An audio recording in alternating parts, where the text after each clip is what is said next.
शिवसेना प्रमुख बाळासाहेब ठाकरे यांच्या जन्मशताब्दीनिमित्त मुंबईत रिगल जंक्शनवर बॅनरबाजी करण्यात आली आहे। मध्यरात्री शिवसेना उद्धव ठाकरे पक्षाचे पक्षप्रमुख उद्धव ठाकरे आणि आदित्य ठाकरे रिगल जंक्शनवर बाळासाहेबांना अभिवादन करण्यासाठी येणार आहेत। त्यापूर्वीच या ठिकाणी बॅनरबाजी बघायला मिळते आहे आणि या बॅनरबाजीचा आढावा घेतलाय आमचे प्रतिनिधी रिजवान शेख यांनी।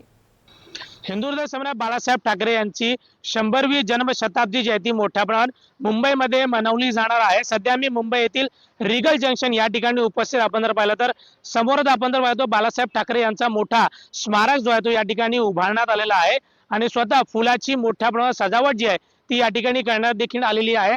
स्वतः जे उद्धव ठाकरे आणि आदित्य ठाकरे जे आहेत ते या ठिकाणी येऊन जे ते बाळासाहेब ठाकरे यांना पुष्पहार करून अर्पण करून जे आहे ते अभिवादन देखील करणार आहे। तत्पूर्वी संपूर्ण या रिगल जंक्शन वरती मोठ्या प्रमाणात बॅनरबाजी जी आहे ती देखील करण्यात आलेली आहे।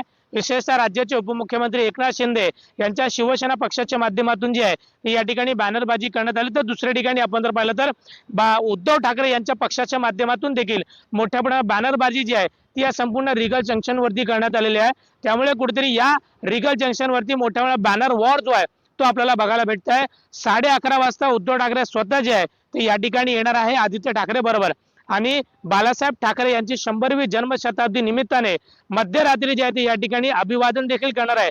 त्यामुळे कशा पद्धतीने उद्धव ठाकरे आज बोलणार आणि अभिवादन करणार हेच पाहणं महत्त्वाचं आहे। विद्यार्थी अरविंद मोरे सर, रिजवान शेख, एनडीटीव्ही मराठी, मुंबई।